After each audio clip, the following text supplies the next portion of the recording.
The Blondies World Tour moves ahead now to the USA International Speedway set in the heartland of Florida. Well, Vincent Yankouman's in the booth here for what is going to be a great race on the oval for the first time this season. We're going to go ahead and run straight through your qualifying times. Pretty much everyone has set their qualifying times now, which is done as the fastest of 4 laps in comparison to what you normally see on the road courses where the guys are all out on the same track together. This is closed track qualifying. Guilherme Ratto will line up on the point with a time of 24.784. Lining up alongside him, about 3/100ths of a second behind, is Douglas Beard in the number 63 machine. In row number 2, Dexter Castro and Nico Bram in the 13 and 42 cars respectively.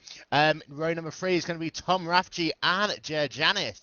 Row number 4 will be Isaac Martin on the inside with Peter Yexa on the outside. In the 9th position will be Renaud Tani with Simon Ayres in the 10th position.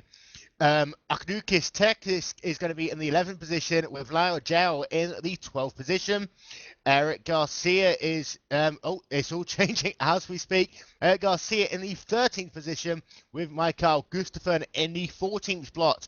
Claudio Klima is going to be in the 15th position with Mahami Misam in the 16th position with Ladero Pinto, Hiro Kenna, Scott Malcolm, Giuseppe Aero, Bill San and Jeremy Naylor rounding out your 22 car field here.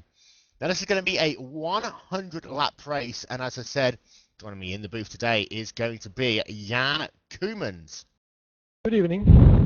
And Jan, we're on the oval for the first time in this series, and it's going to be very different to what we've seen normally. I mean, this oval, especially being just 3/4 of a mile in length, is going to create some very tight racing, and these cars aren't really designed for the kind of banking and everything that you normally see these cars running. Yeah, it's a fairly different experience this week. I tried turning a few laps, but it wasn't really my cup of tea. And the fact is we only have one oval on the series, so I figured I would sit one out and spectate for a change. And as I said, USA International Speedway is 0.75 miles in length, and you pretty much is what everyone thinks of as an oval when they're a child. You know, get 2 straightaways, add a 180-degree corner into it, but it is a lot more difficult than that. I mean, you've got yourself 2, maybe 3 grooves of racing here, and the way the tyres work, I mean, some of these cars are going to start getting pretty tight later on, so you'll see drivers moving from running perhaps the inside line to having to take a wider entry into the corner and almost diamonding off the corner, and that's something that drivers who haven't raced road before will have to get used to early on. Yeah, certainly, and also it's a fairly narrow track. You know, when you dive into the corner, there's like 1 good line and 2 very bad lines. So if you're like 2 or 3 alongside each other, that's going to be a bit tricky, I guess. And you see the drivers are now lining up behind the pace car. We're going to have, I believe, 2 pace car laps for this race. All of these races on ovals, of course, mandatorily started by the pace car. And it adds a bit of excitement to it as well. These cars are going to be very tightly packed as they come off turn number 4 to start this race. And as we always say in oval racing, these drivers really got to be careful for turn number 1.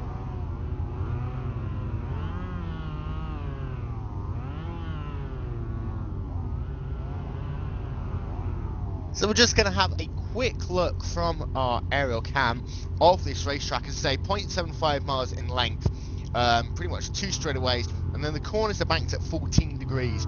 Now, that banking is really important for these cars. Pretty much they can take these corners at 30, 40 miles an hour, almost faster than if you were to have a flat track all the way around. And that means that these drivers, you know, are going to have to really kind of get that idea of throttle control and braking together, because you can really gain a lot of time in these corners if you know how to get onto the banking and get back off it onto the straightaways.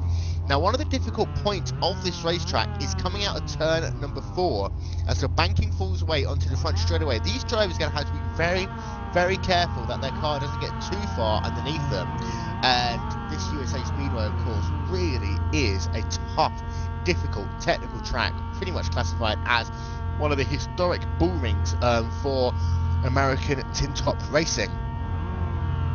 Just waiting for the lights to go on to the pace car, and he's going to commence his 2 laps around the track, pacing the field, and from then on it will be Guilherme Ratto on the inside of row number 1, with Douglas Beard lining up alongside him on the outside line.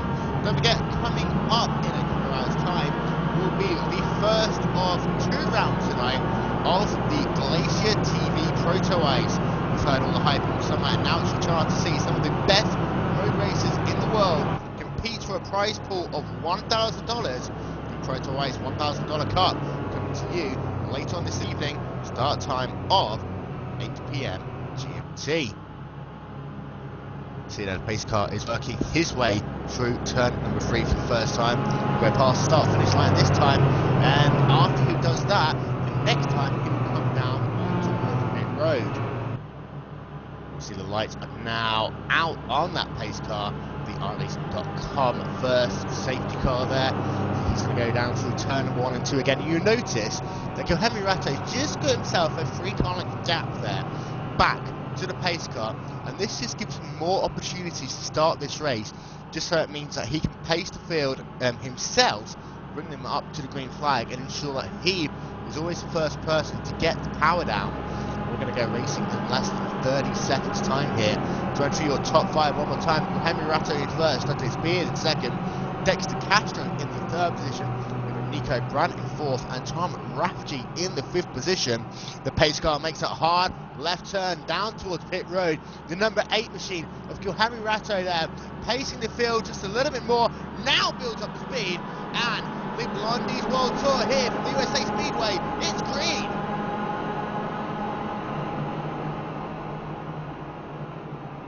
Coming through turn number 1 and 2 for the first time. We just saw then number 41 machine of Tom Rafferty just getting onto the apron a little bit, and that is going to cause a couple of issues, but he is back on track. Everyone has gotten through turn number 1 and 2 for the time being, and I believe there that Yanis is coming down pit road. Yanis in the number 37 machine coming down pit road. He started this race in the 6th position, and he's going to fall all the way back through the field now. Not sure if he has a problem there, or whether he was just forced to take a drive-through penalty at the start of this race. We'll try and get word back from race control. Meanwhile, here's Guilherme Ratto leading the way with Dexter Castro just 1/10 of a second behind him. We did have a crash towards the rear of the field. We believe that Simon Ayres was involved in that, as was Adrukas Turnquist in the 08 machine. They are both pretty much gone 1 lap down for the time being. You see that Adrukas is circulating back on the racetrack in that 08 machine. It is the 8 car, however, of Guilherme Ratto still leading the way. The gap between himself and Dexter Castro is currently 2/10 of a second. And Jan, everyone for the most part seems to have gone through to the first couple of laps okay. Yes, it looks like it's a very good start for Guillermo. Of course, it's going to be difficult for him to get away with the draft. I mean, the only person who doesn't have the draft is the leader, so it might be a tight race from here on in. And we've just got word from down on pit road that Yanis actually took a drive-through penalty, because that way he can decrease penalty points he accrues in this series. So a bit of tactical thinking there by Yanis in the number 37 machine. Which we'll try and get word of him after this race. You see there, battle for 2nd position is heating up. He had a car there on the outside line going slowly. That was the number 89 car of Eric Garcia, already scored 1 lap down. Once that all happened, Guilherme Ratto was able to pull out his lead a little bit to 4/10 of a second now. He's got the traffic of Adrukas in the 08 car, so the 8 work on the 08 machine. Trying to put the 08 car 1 lap down, and Dexter, sorry, take that back, the 8 of Ratto there, getting very sideways. I think he thought he had the inside line coming into the corner, he didn't, and this just bunches his field right back up together, and you see that Castro looking to the outside. He's not going to make it 3 wide into turn number 1, but that was very, very close there, and Ratto almost not only binned it, but caused a huge pile up there.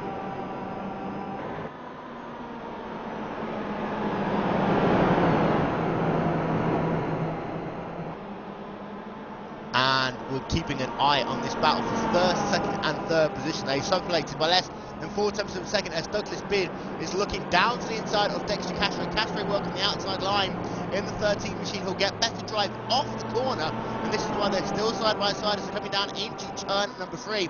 But while all this goes on, and Castro knows it as he tucks back in behind now, they know that every time they're going to run these laps side by side, they're just going to allow Ratto to get away back into the distance.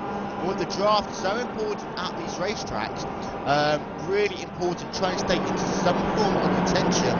The gap is now up to 6.5 tenths of a second.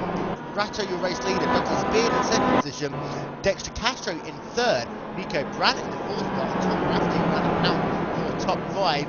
There was a spin down on lap number 1. We believe that was Volvo Sam Ears, the number 18 machine.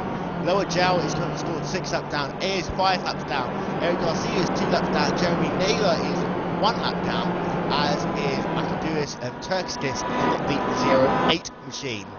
And we're looking now, just looking back to the field a little bit. There's a nice battle going on between the number 54 machine of Peter Yerksa and Renault Tani in the number 85 car. This is the battle for the 7th and 8th position on the racetrack. And they've got Michael Gustafsson coming into play as well in the number 99 machine, currently sat in the 9th position. Now these guys have pretty much 6.5 seconds behind the race lead. However, they got themselves a nice 3-second gap over 10th position, which is currently May and Messon. Of course, you can see the ticker running across the top of your screen all throughout this race. But there's a nice battle developing there in the mid-pack for 7th, 8th and 9th position.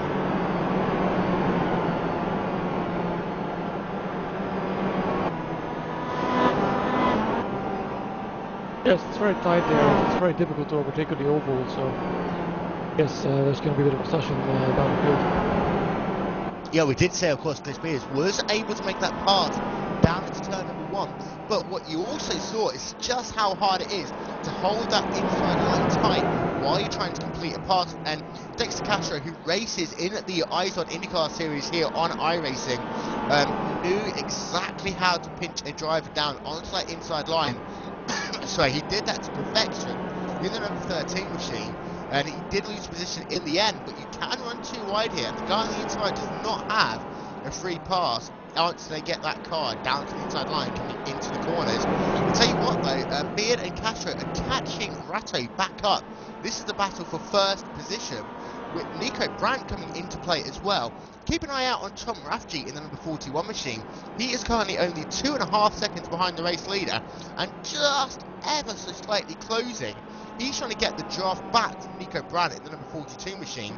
If he can do that, he can perhaps claw his way all the way to the front here. Rafferty currently sat in the 5th position. And there was a movement there, we believe, the number 74 machine. That was Scott Malcolm and the number 64 of Jeremy Naylor.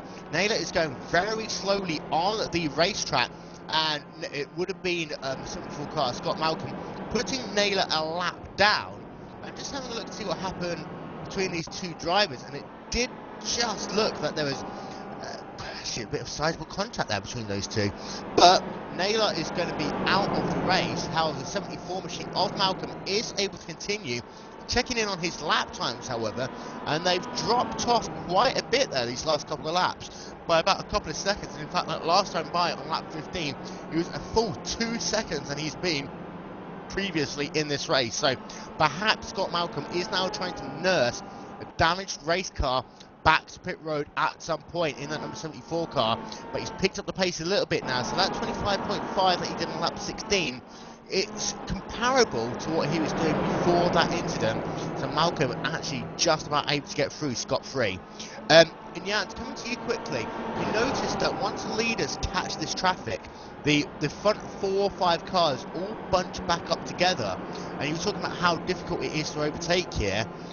These drivers don't want to go a lap down in case there is a caution on the racetrack. Yes, that's right. I'd just like to get back 1 second to Scott Malcolm. I actually heard he is sporting Sam McCullers livery this weekend in support of his friend who is unfortunately in hospital. So we're missing Sam for a couple of races now, and we just heard from Scott he's in hospital, so we certainly all wish him well from here. Of course, and all of our thoughts and best wishes from all of us here at the Glacier TV crew. And lap traffic really is playing havoc with Yohemi Rato, who's trying to pick up a lead there. And you see now, Douglas Beard, in fact, almost bump drafting down the back straightaway. He was looking down to the inside, wasn't going to make it happen. But now he's got to hope he can clear lap traffic. That is the number 84 machine of Idetta Pinto before they got into turn number 3. Indeed he did, as did Dexter Castro, and it's Nico Brandt now who's slipping back a little bit in that number 42 machine. He's had troubles getting himself around that 84 car, but Yohemi Rato, Douglas Beard, Dexter Castro separated by less than half a second on the racetrack already. We just passed 1/5 distance here in the Blondie's MX5 World Tour event here, USA International Speedway, live on Glacier TV. And having a look back through the field again, there's Claudio Chima and Giuseppe Aero, Anya Yanis and Scott Malcolm having a four-way battle for his 10th, 11th, 12th and 13th on the racetrack. We're going to pick that up momentarily, and we've talked about it yet again. These drivers are struggling to make the passes. In fact, there you do see, looking down to the inside past start-finish line, that is Yanis trying to move himself up into the 11th position, but he got all of that work done on the straightaway, so he didn't really have to commit too hard into the corner. Yes, there's only one good line into the corner, and it's because trouble there as Arrow, in fact, just has a huge impact coming on the back straightaway. Sorry to interrupt you there. That was with the number 74 machine of Scott Malcolm. It looked as though the cars just got too close together on the back straightaway, and Malcolm there just speared into the inside retaining wall, and Malcolm's day has gone from bad to worse, and he is now out of the race. Yeah, very unfortunate. It's so easy to make a mistake on these tight ovals. For even the lap traffic, it's difficult to get out of the way of the leader as well and not crash in the process. And you just see there, Castro looking down to the inside into turn number 1 on Douglas Beard once again, wasn't able to make it happen. But a bit of frustration will set in. I mean, we're at 1/4 distance now. These drivers still have 75 laps left to go in this race, and you really have, we'd care about your tyres quite a bit as well, because if you push too hard too early on these tyres, these cars are literally running standard stock road tyres on these cars. Push it too hard, and you're going to be suffering later on in the race. Yes, absolutely. You really have to. You can push them a little bit in the beginning, but you have to back off after a while. Just keep it smooth, otherwise you can start losing time hand over fist. And in fact, what we're going to do is going to go on board this next lap with Douglas Beard in the number 63 mean. He is chasing Yohemi Rato. And there's two things you'll notice. First of all, the line that Beard is taking into the corner compared to that on Rato. He's having to take a much later entry into the corner. It's quite simply, he doesn't have that grip because he's got all that dirty air that's coming from behind of the 8 machine. He's having to take a wide entry into the corner just to try and keep his momentum through the centre and the exit of the corner. You notice that there, and also just the way he releases the steering wheel, and also just put this car right behind wherever the car in front goes, so he can keep that draft all the way down these short straightaways. Yes, and what will be very interesting is when the pit stops come around. I do think they will be needing a pit stop. When it's literally within a tenth of a second of each other, you have to be so precise with the pit stops, or you can lose 4 or 5 places very easily. Oh yeah, pitting on any track is difficult. On an oval, even harder. On an oval, these cars pretty much have milk bottle tops. The brakes is going to be even harder still. And don't forget, these cars don't have pit lane speed limiters, so they're going to have to be very careful when they come onto pit road. And unlike a road course, finding yourself in violation of the pit road speed limit is going to cost you a ton of time and put you at least 1 lap down from where you were before you had, before you came down pit road. Yes, Douglas there is trying to get a good exit, but it's so difficult on these short straights. He's got it. Yeah. down to the inside. In fact, he tried to make it work. He got himself all the way onto the apron. He's going to come back onto the racetrack, and Ratto lives to fight another day there. But that was the first time we've seen Ratto's lead really challenge in this race. And it just looks as though Ratto took his line into the corner, went into the second groove. Beard wasn't expecting it and had to move all the way down to the apron. He could have stayed onto the racetrack, but I think that was Beard being cautious more than anything else, not to wipe out the race leader. Yes, he lost a lot of momentum there, so it's probably going to take him a few laps to catch back up again.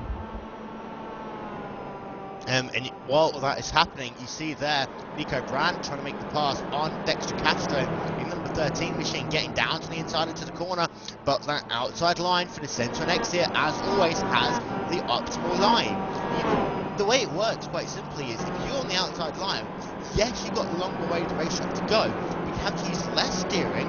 You can take a little bit more speed into the corner, and more importantly, you can get onto the power earlier, and you can carry that speed through the second half of the corner. And that's why you'll see these guys on the outside not really panicking and giving up the ghost just because they got someone down on their inside. And also, the guy on the inside is pretty much going to only have the first lane of this racetrack. Even though there are four, the guy on the outside isn't going to make it easy for them. So just past 1/3 distance here, 34 laps scored in the books pretty much in about 1 second time. Henry Ratto is still your race leader. The battle for 10th, 11th and 12th, that's kind of calmed down a little bit, mainly because of the incident we had earlier involving Scott Malcolm in the number 74 machine. But we've still got ourselves battle for 8th position. This is Renault Tanning being charged down by Michael Gustafsson in the number 99 machine. They are both catching Peter Yerxa in the number 54 car, and this is a battle for 7th, 8th and 9th on the racetrack. We've also got ourselves an interesting battle now developing between Isaac Martin in the 00 and Tom Rafchi in the number 41 car. Now, Martin's lap times these last couple of laps have been a little bit faster than that of Rafchi. He's taken out a couple of hundredths a second here, a tenth or so there, but now he's in that dirty air, and it's going to be very difficult for him to complete the passes.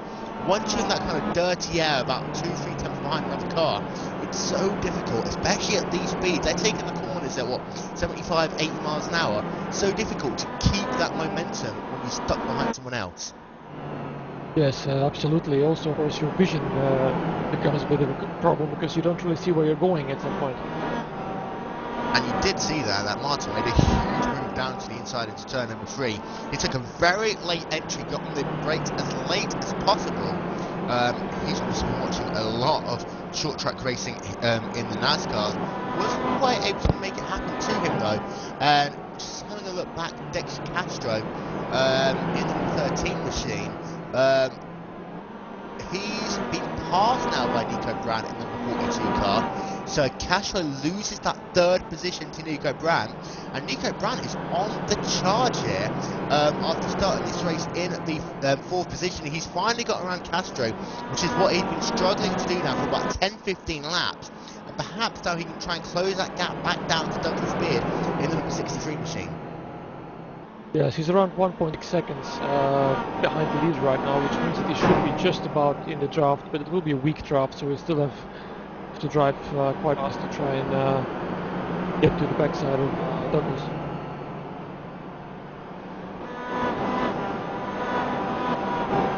You see that we've got little battles going on this racetrack. What's going to be difficult though is when these battles kind of merge on the racetrack. For example, the Renault Tanny Michael Gustafsson battle, they are 15 seconds behind the race leader, and that is going to, in the next 10-20 laps or so, there's a chance that these two drivers could end up going a lap down to your race leader. As soon as you've got, one car trying to put a lap on drivers having a battle, you really have to change your mindset in these cars. It becomes more ways of survival rather than just trying to dive down and make them pass as quickly as possible, because one car is easy to do. 2 or 3 cars find trying for position, you don't know whether they know that it's the leader coming or whether it's the person who they're racing for position.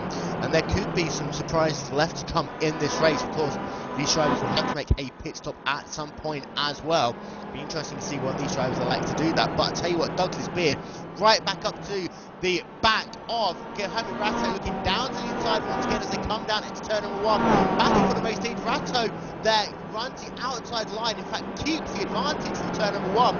But on the back straight away now, Douglas Beard side by side, he's going to have a beautiful line into turn number 3 if he can keep it going. And indeed Beard just inching ahead, and he is going to take the race lead away. So for the first time today, someone of the number 8 car leads this race, and it is the number 63 machine of Douglas Beard. Yes, beautiful move there by Beard, very well executed.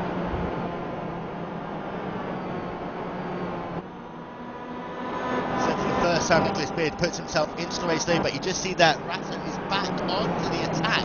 While all of that was happening, Nico Brandt and Dexter Castro were able to close that gap a little bit.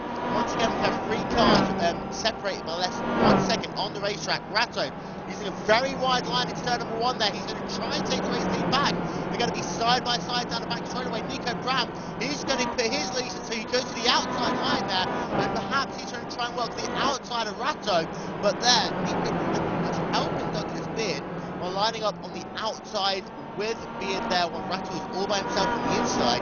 And even on a short track like this, that draft really did end up helping the 63 car there, and it was almost a get out of jail free moment.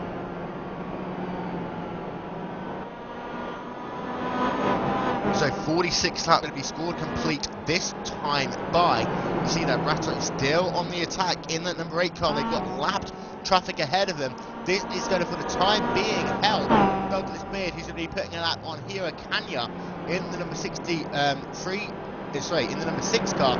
Already scored 1 lap down, now going to go 2 laps down in this race, and they touch just a little bit there. I don't think that that the number 6 car knew that Beard was going to come up that high, but they both got away on its gap, and that was always going to be repeat what we saw earlier on with the 74 car Scott Malcolm.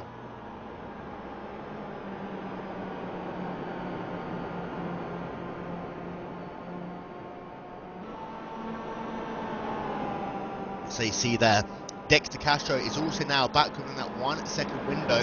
Top 4 drivers have got themselves a 10-second gap over Isaac Martin in the 00 machine, sat in the 5th position.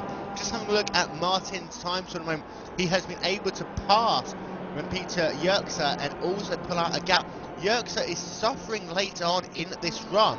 I'm just having a look at his lap time, see what's happened to him, if anything at all. Not anything specifically of note, but Isaac Martin really starting to put the hammer down. And these 2 drivers, you know, that could come back into play later on. Yerxa, Tani and Gustafsson still separated by less than 2 seconds on the racetrack. And you were talking about how difficult it's going to be when these drivers come down pit road. When you've got 3 cars separated by less than a second, and they all come in on the same lap, there could well be fireworks here, mainly because pit road is so tight, not only on entry, but all the way down as well. It's barely 2 cars wide.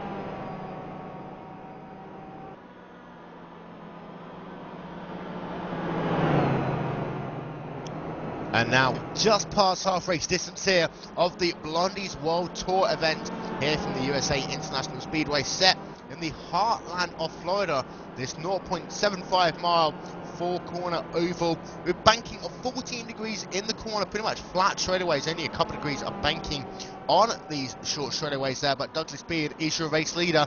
Story of the day for those of you who are just tuning in: Mohamed Ratto was your race leader from the green flag, led most of this race up to this point, but lost the lead to Douglas Beard just about 5 laps to go.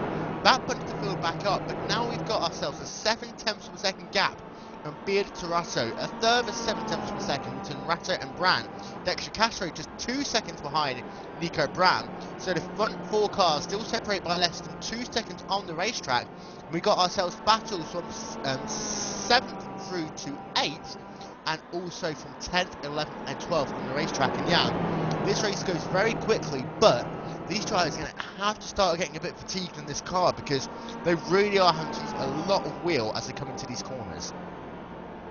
Oh, certainly, and it's a bit tricky here because the two corners, they look very similar on each end, but it's easy to mistake one for the other in terms of braking points. So that would send you pretty deep at the outside of the corner if you brake too late.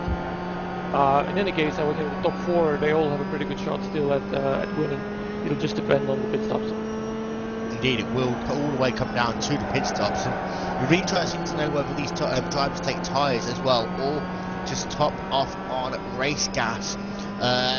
But you can gain or lose a lot of time on a pit road on these ovals. A couple of these drivers, Dexter Castro and Nico Brandt, have done it week in, week out. Both of them are no strangers to the ovals. I have no idea personally about Ratto or Beard, but it's going to be interesting to note whether or not they've got the understanding of how that banking falls away, especially once they're on the apron, because they really are going to have to take that corner so much slower than if they won the first groove of the race. I mean, it only looked like your car lets down, but without the banking, you're pretty much going to have to slow that car to about 50 miles an hour all the way around if you're going to make it without spearing back out onto the racetrack. Yes, I imagine they probably ran it once or twice, but to do it on old tires with the adrenaline pumping is a bit different. So. You see there, the battle for race lead is hotting up once again. Henry Ratto has pulled that gap back down to less than 1/4 of a second over Douglas Beard in the number 63 machine. And Beard, it looks as though that, these drivers, once they fall back to about 4 or 5 tenths, they can use the draft without getting that kind of dirty air effect coming into the corners. So it's almost like a yo-yo effect. They'll drop back to about 7 tenths per second, then close back up to about a tenth, 2 tenths, and then they just fall back about a tenth of a second or so. And that's got to be annoying for these drivers, seeing themselves closing, and then all of a sudden they can't do anything to get that last tenth and a half to try and make a pass. Yes, it's difficult because once you get very, very close to somebody, margin of error becomes very small, so you have to leave yourself a bit of room in case he brakes a bit earlier or if he takes a slightly different line than you're anticipating, so you can't drive really on top of somebody's back bumper. That's why the fastest way to go is probably 4 to 5 tenths back. Of course, when you're closer, you capitalize on your opponent making a mistake, so it's a difficult choice, but try to be safe. Usually there's a few tenths in it. Checking back in on that battle for 6th, 7th and 8th position on the racetrack. That is Peter Yerkser, Renaud Tanny and Michael Gustafsson in the 54, 85 and 99 machines respectively. Now Gustafsson's dropped back a little bit as Dexter Castro has come down pit road in the number 13 machine. We'll go back to him in a moment, but Gustafsson is starting to fall back a little bit, as you see there. Giuseppe Aero is down on pit road as well, so these drivers starting to make their pit stops. Castro is the first of the drivers to make his out of the front few drivers, and that wasn't a bad pit stop there. A 32.7 in lap and a 33.9 out lap, and that's going to be pretty much the margin that most of these drivers are now going to try and aim for. And the spotters for Beard, Ratto and Brandt, they're going to be giving that number to their drivers now as Castro is the first to blink. And big moment there as he beat the Peter thinking that he could stay onto track a little bit longer. He had the race leader Douglas Beard coming up behind him. Yerkser is down onto pit road in the number 54 car. His regulation speed limit here, very slow, just 35 miles an hour. And in some way these drivers are lucky, because even though they don't have a pit lane speed limiter, they put that car in first gear. It's doing about 34 miles an hour, so long as they don't do it for too long, they've got themselves something they can use to, care about other things on the racetrack. So this field is starting to shaking up quite a little bit there. You see that Nico Brandt is now into the second position and Douglas Beard is out front, but there's traffic on the racetrack and it's going to be interesting to see what happens.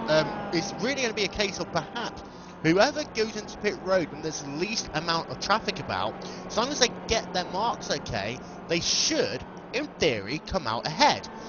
Keeping an eye out to see where Ratto came out in relation to Castro, and it looks as though Ratto actually gained a couple of seconds there over Dexter Castro in the space of that pit stop. So Ratto, we talked about him not necessarily being that good on pitting on an oval, but yeah, he picks up a full 2 seconds there.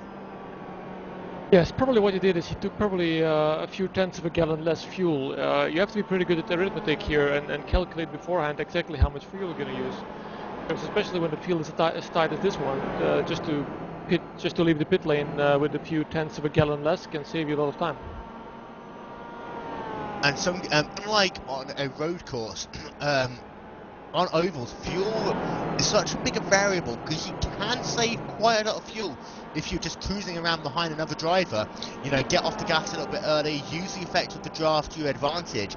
Perhaps some of these drivers are right on the limit of what they could put in between one number and another. Ratto, though, that was a great sequence of pit stops for him. We'll keep an eye out of Douglas Beard and Nico Brandt. Neither of them looking as though they're coming down pit road this time by. Beard has got himself Tom Rafferty and Hiro Kanya ahead of him, who he's going to put laps down respectively. But we just heard a moment there from Nico Brandt. He had a very close moment in that number 42 machine, almost got taken out of the race. And Nico, I think he senses an opportunity now. I mean, he's not had too much traffic around him these past couple of laps, but he really has to put the hammer down now if he's going to have the chance to take Castro and Ratto in this race, because let's not forget, the 13 and the 8 car have got fresher tyres, and we know just how good they are for the first couple of laps out of the pits. Yes, I think with a short race it doesn't make sense for anybody to take tires, they'll just lose too much time. So probably what they'll do is they'll just try and guess as accurately as possible the fuel they need. And you can uncheck the fuel while it's filling up. If you want to go in between two fuel numbers, you can just uncheck it while it's filling up, and that'll send you out with the right amount of fuel. Going to require a lot of coordination though between pit road crew members and the driver to get the exact number, and you never know, we could see a driver literally running out of fuel on the final lap, as you so often see on these ovals.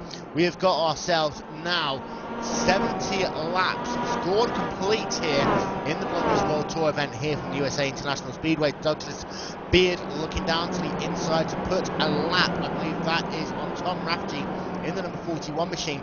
Nico Brandt is sat about 4 tenths of a second behind Beard, but he again lost out. And you see there, Rafferty's actually looking down to the inside. He's trying to unlap himself right now. And that's not what we expected to see there. These drivers, of course, want to go a lap down.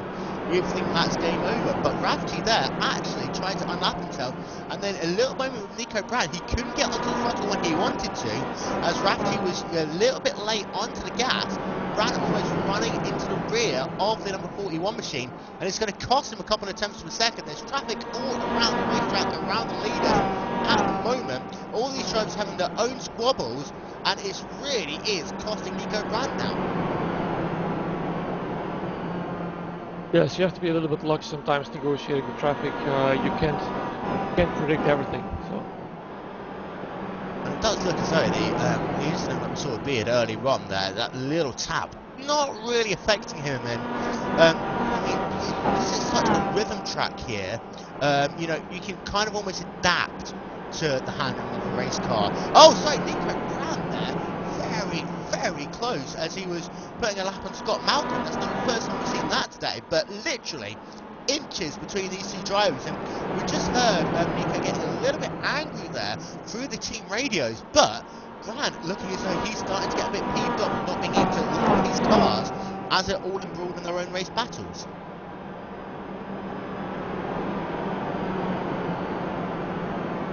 In all of that, Douglas Beard has managed to get himself now a 1.3 second gap over Nico Brandt, as finally he's able to get himself around Tom Rafferty, as at the same time Douglas Beard comes down onto pit road.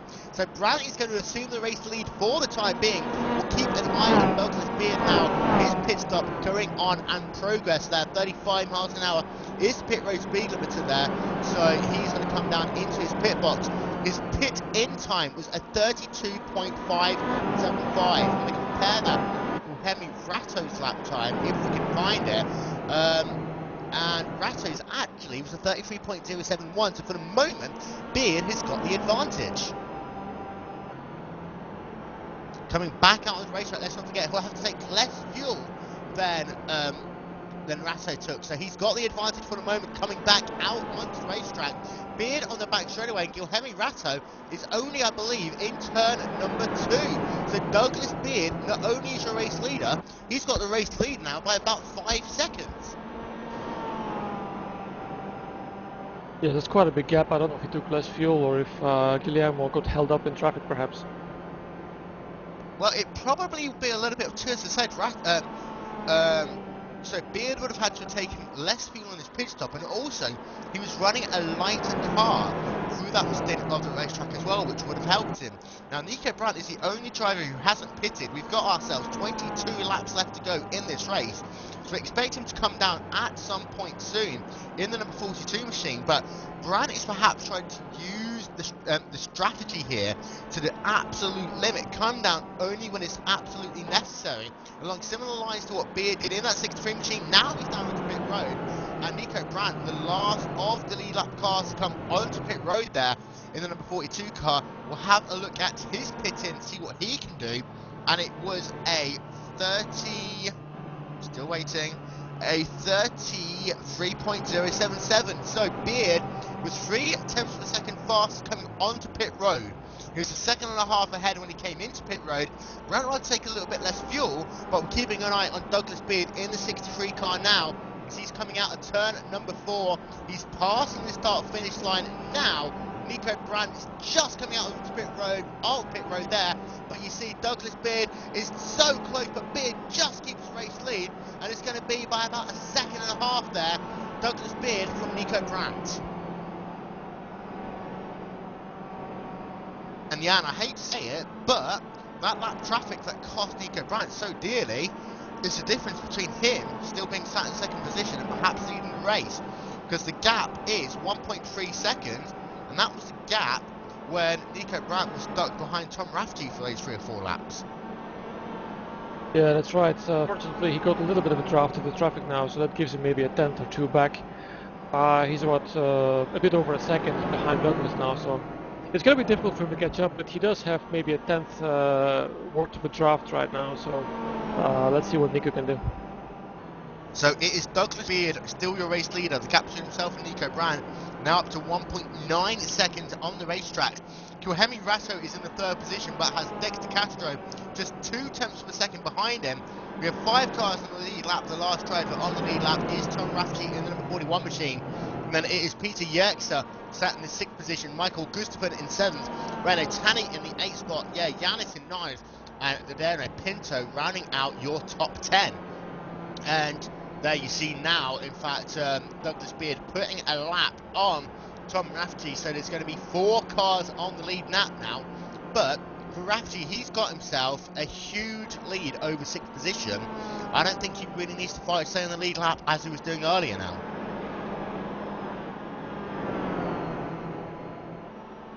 So, less than 20 laps left to go here in the Blondie's MX-5 World Tour event from USA International Speedway. Of course, if you'd like to go to a bar in Long Beach, why not go to Blondie's? Blondie's the official sponsor of the Blondie's MX-5 World Tour. Douglas Beard there putting his 84th lap into the books. Nico Brandt gained a little bit of time that last time by, lost some this time by. So it's a bit of a yo-yo effect once again. Nico Brandt, though, he's got himself 15 and a half laps to try and close that gap to Douglas Beard.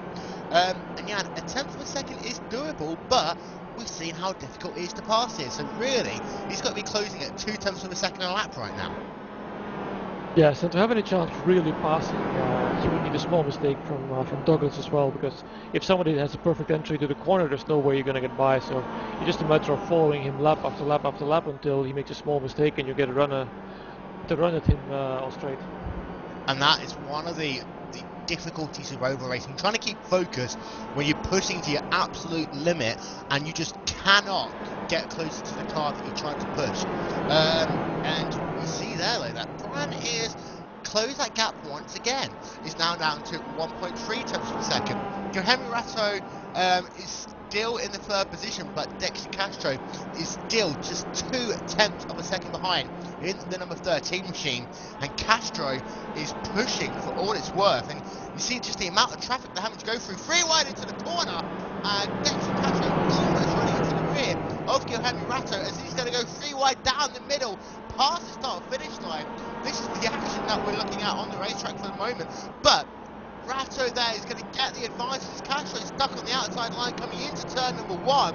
He's going to get right back onto the gas now and pass the departing machine. That is the number 89 car of Eric Garcia, but Castro perhaps missed an opportunity there, and they don't come too often on this racetrack. And I was just talking about how, you know, sometimes you push these cars really hard to try and close that gap. Often, it's actually driving smoother, and, you know, just running your own race and not really caring too much about what's happening ahead of you, that produces the best lap times. Because as soon as you start pushing these cars on an oval, they start getting a little bit tight in the corner. You start overworking those tyres, heating them up too much, and as you just saw Nico Brown there, he's lost himself 0.2 of a second once again. Douglas Beard working down the back straight away. He's going to have 10 laps left to go at the line. He's still your race leader from Nico Brand, Henry Ratto in third, and Dexter Castro in the fourth position. Castro, he's got himself 0.3 of a second to close down on Ratto for the final podium position here today with 10 laps to do so. And we've seen Castro make some big finishes to these races, but right now he's got it all to do if he's going to try and pass that number 8 car. Yes, absolutely. I should also point out that Dexter is actually driving the Mazda Cup car today instead of the Roadster, which he usually drives. I think probably because the Cup car is a little bit faster on this track, and an exception was made allowing drivers to make a switch for this race only.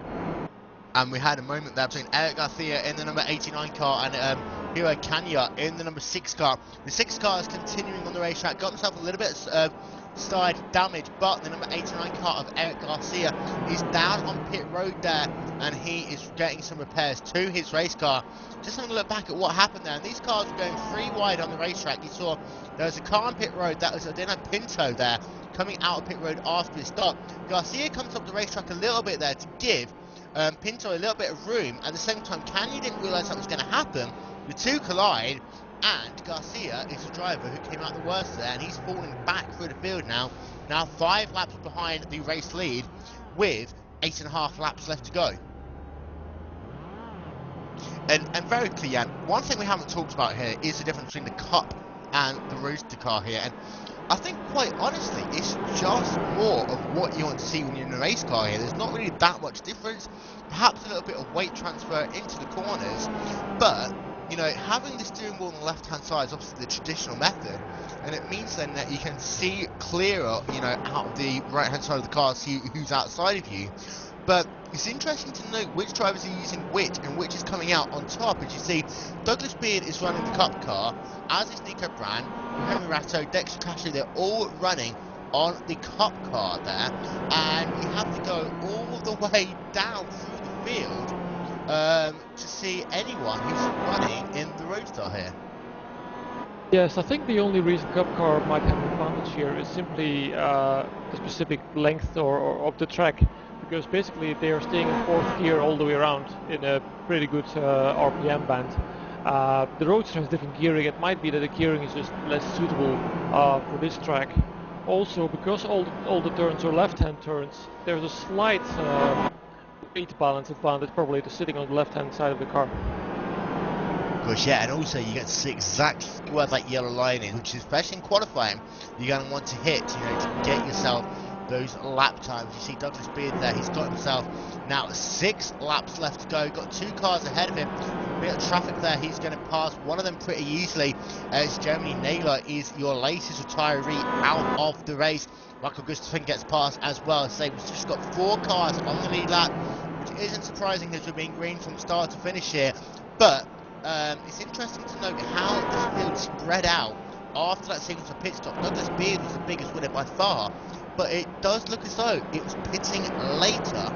That's the advantage, because Henry Ratto and Dexter Castro, who were right in the hunt earlier on, they lost themselves out a full 8 seconds.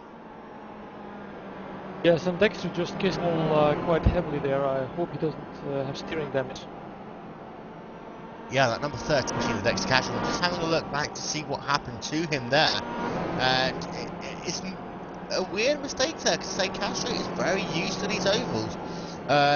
But it looks like he's got himself a little bit of damage, not too much. I'm going to look at his lap times. They dropped off just a little bit by a couple of tenths of a second. And that's going to hurt him in his charge for third position, as Ratto's now got that gap up to 8th tenths of a second. As indeed that Douglas Beard working now on his final lap, and Douglas Beard coming down into turn number 3 and 4 for the final time. Douglas Beard coming out of turn number 4. He's got traffic ahead of him. That's not going to mean anything to him at all. Douglas Beard is going to win the Blondie's World Tour event here from USA International Speedway. Nico Brand comes home in his second position, just 1.2 seconds behind. But really, Bryant was the luckiest person there on the racetrack when it came to pitting by doing the right strategy, but lost out with all of that traffic early on, and it proved to be the deciding factor in this race. Yes, I think it's because the times are so close together on the oval, and you have the drafting, everything, the whole pack stayed punched up basically. The pit stop are always going to be much more important than on the road courses where it's easier to pull out a gap. You see there, all cars coming down past the start finish line. We are going to try and run through your race results in just a matter of moments time. Henry Ratto did end up getting a 1.4 second advantage over Dexter Castro, so that kiss with the outside retaining wall there did cost Castro a couple of tenths of a second a lap over those last couple of circuits. See all these cars coming down onto pit road now. Everyone has indeed completed the race, so we can run through your final race results. The number 63 machine, Douglas Beard, of a time of 42 minutes and 32 seconds, is your race winner after 100 laps of racing. Takes the checkered flag by 1.2 seconds over Nico Brown in the number 42 machine, with Guilherme Ratto in third, Dexter Castro in fourth, and Tom Rafferty rounding out your top 5. Peter Yerkser in the 6th position, with Renault Tani in 7th. Yeah, Yanis in 8th, Michael Gustafsson in 9th, Isaac Martin rounding out your top 10. Lieto Pinto is in the 11th position, with Claudia Klima in 12th, Bill Zan in the 13th position, Hiro Kanya in 14th, Giuseppe Arrow rounding out your 15th position. And then your retirees, Eric Garcia 16th, Scott Malcolm 17th, Druskus took his in the 18th position, Mahemi Menson in the 19th spot, Jeremy Naylor in 20th, Simon Ayers in 21st position, with Laura Gerald in the 22nd spot. One did not start, and that is Ayrton Ellis in the number 3 car. And that was a very fast race for these drivers there.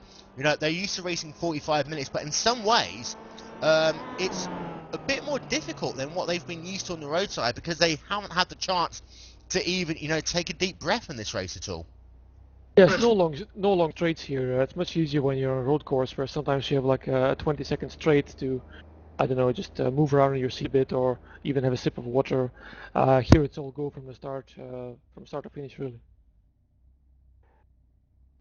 And we're just going to try and get Douglas Beard into the commentary booth. If you just bear with us one moment, and we'll get our cameraman Yano to do that. But Douglas Beard, really, congratulations on your race victory there. And it was a tough race, but you know, you had to fight with Guilherme Ratto for the first 40 laps until you finally took the race lead. Then you were able to keep it, even though you had a lot of pressure from Nico Brand. And how was it for you? I mean, was it as tough as we were seeing out here on the commentary booth? Well, it was definitely a nail biter. First off, I have to say I hope Sam is doing well and rested. He had surgery, and we really miss him. And a big shout out to the Blondie's crew at LBC.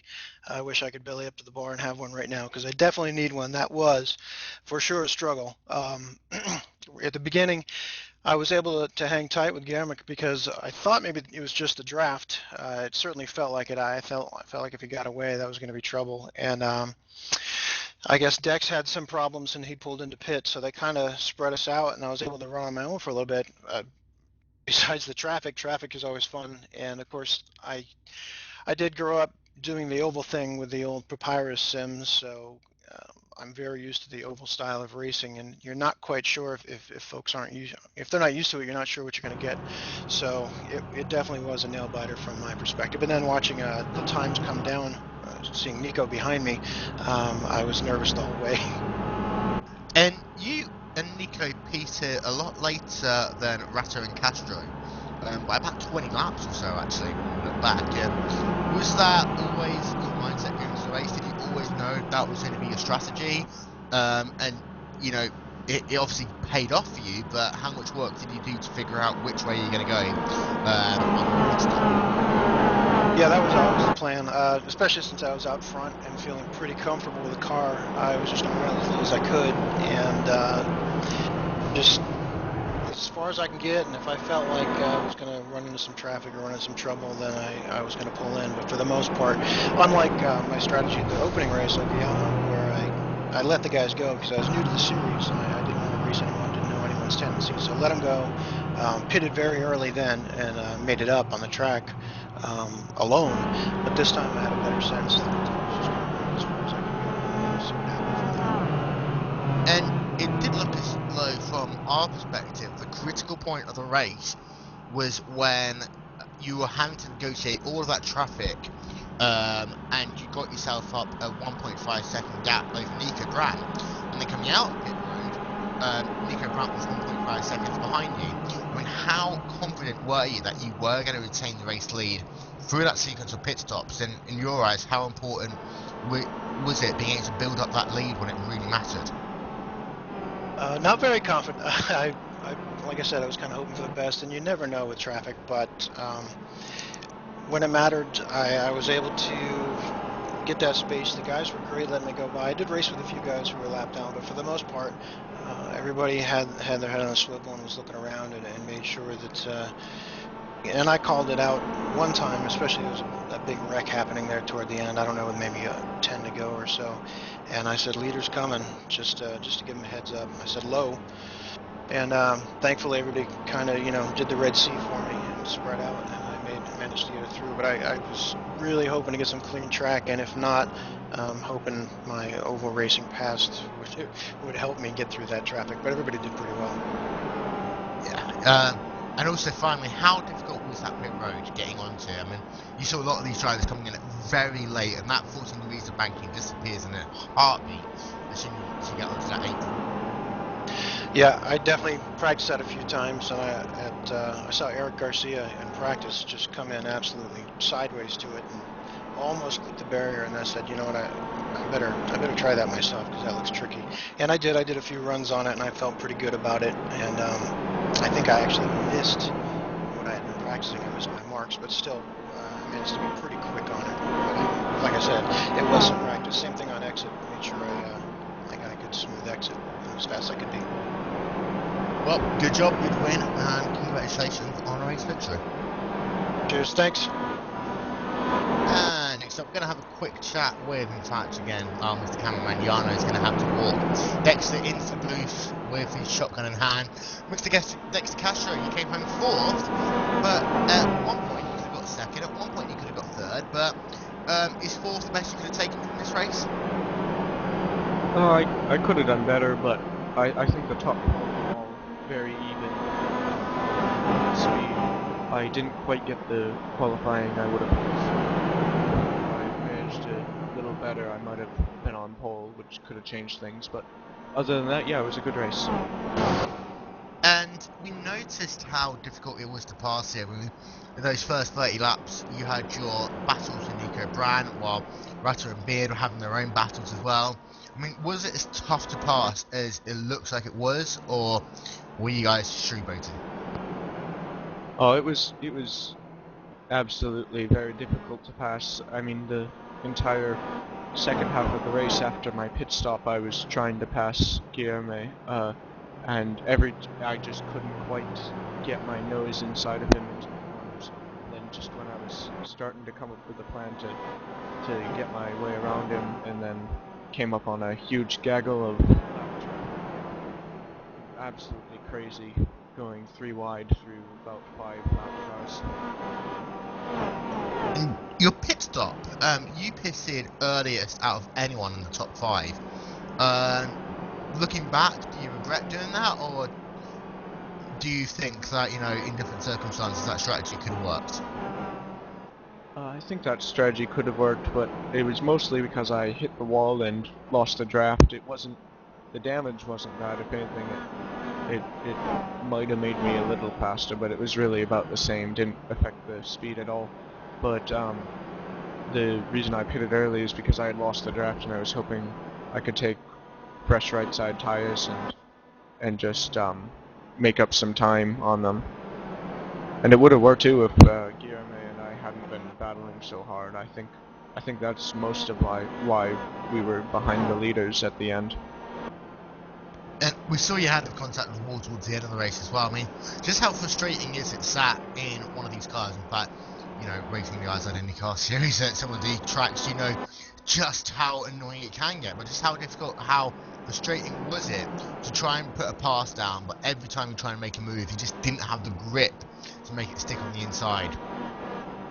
Yeah, I just every time I'd get a run on him, he did a good job of defending the inside, and I just didn't want to dive down in there because I wouldn't have been able to hold it down there to begin with. So my eventual plan was going to be to try and get a run on the outside, because I think it may have even been easier to pass on the outside than the inside. Indeed, and say you're no stranger to these ovals, but very, very fast race, and what are you looking forward to taking through to next week? Where is next week? It's Okayama, I think, right? I think so. Okayama Yes. full, yeah. Yes, Okayama. Oh yeah, that track's never been too nice to me, but it's not that it's a bad track. I've had bad luck there, but hopefully it'll be good. 10-4, well, we'll see you next week, and good Charmaine's got his shotgun loaded, ready at my right temple. It's time for us to say goodbye. Don't forget, we'll be back at 8 PM GMT for round number 1 of the Proto Ice Challenge. The Proto Ice $1,000 challenge. We'll be back later on from that. In the meantime, it's time to say goodbye. So, goodbye. Bye.